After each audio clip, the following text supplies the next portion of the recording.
Welcome back to the Craig Carton Show. Great to have you here.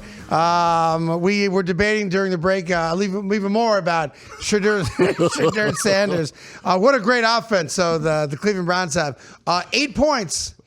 Wow. I mean, 8 points, bad sacks, no deep throws. I will give Shedeur credit for this, all right, because let's be fair to the kid. His post-game press conference was great, because there were a couple play calls that were very questionable. Now, to be fair, they've run the Wildcats successfully in the last couple games, scored a couple touchdowns on it. You may remember last week, like the second play of the game, as a matter of fact. They ran the Wildcats successfully, and they've got a young stud rookie running back who leads all rookies in rushing yards, so they can run the football. But they had a weird play yesterday. It was like a direct snap to the fullback. He fumbled it, turned the ball over inside their own 35. Quickly turned it to a touchdown. Turned it into points, right? So, and I'm watching the game going, that was stupid.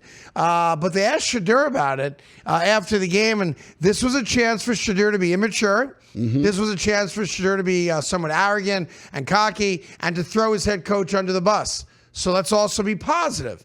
Here's Shedeur Sanders when asked about that play call and what he thought about it, and the reporters trying to have him criticize Kevin Stefanski. Listen to this. Those 2 4 ones that didn't work, and did you like Kevin having the aggressiveness there even backed up in your territory? I mean, first, that's a rude question to ask. If I think, it was a great call by my coach, Do you like the aggression? Do you like the call? Do you like I like being out there playing. so whatever that comes with, it comes with, we're not going to be here and ever point finger at no coach or do anything like that. That's extremely disrespectful, and that's not even in my place. I love that. All right, so it just shows you I'm always honest with you about Shedeur and everyone else we talk about here. They're setting him up to take a shot at Stefanski, figuring he's an immature kid. He's done it before. We'll get him to say something, and we'll create a rift there. And now I've got a huge story that everyone's talking about, right? Yeah. And he didn't bite on it. That's maturity right there. That's the stuff people want to see out of Shedeur, because there are some people that don't even watch him play that just don't like him based on his personality. Yeah. And we've discussed that, right? And look, he's owned some of that. And I think you could be the biggest fan of his you want. I think that's a fair criticism of him in the past. That's a great answer. That's a mature veteran answer. I am not throwing my coach under the bus. I just want to be on the field. So if you tell me we're on the field and it's 4th and 2, I'm happy because I got a shot to convert. That's the right answer. Yeah. Now, I think it was a stupid play because it turned out to be stupid, and they fumble it and San Francisco gets it. Look, the Niners were beatable yesterday. Brock Purdy, to be fair, did not play great yesterday. Played just good enough to win, but of course the Browns also helped out. They didn't score any points, only 8 in the game, had some bad turnovers. San Francisco took advantage of those turnovers, and the Cleveland Browns defense, again, is the best defense in all football. Period, stop. I don't think there's another defense that's close. But the reality is this. If you're the Cleveland Browns, and Shedeur should start the rest of the way, I'm imagining he will start the rest of the way, barring something totally incompetent or an injury, of course, because Dillon Gabriel did come in for 1 or 2 snaps yesterday when Shedeur got banged up for a minute. Yeah. But the reality is this. You have to draft another quarterback.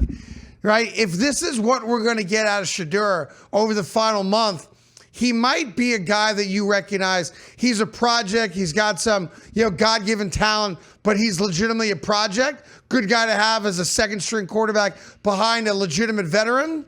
But I don't think Shedeur Sanders is a Brown next year. And here's why.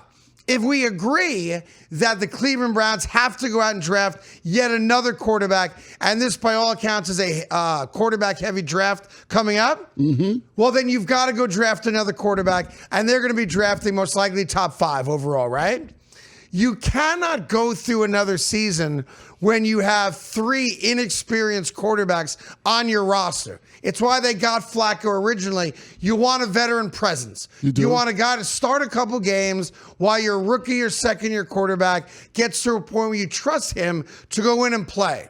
They have more money committed to Dillon Gabriel than they do Shedeur because of where he got drafted, right? Bailey's happy as an afterthought. Yeah, he won't be on the roster anyway. Yeah.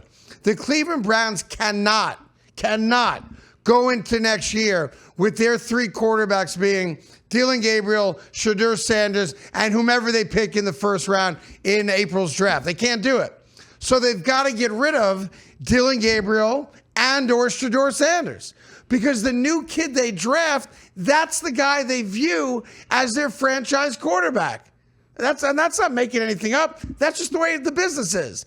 So for me, I think Dillon Gabriel remains the backup because Shedeur Sanders cannot be a backup quarterback, specifically in Cleveland, specifically behind a rookie quarterback and or Dillon Gabriel. He needs to go to a franchise with an aging veteran who's got a year or two left and then take over for that guy. Something just broke that on the other side, you're going to disagree about keeping Dillon Gabriel. Okay, we'll find out what that breaking story is in just a second, and we'll get to why the Eagles' defense sucks right after this.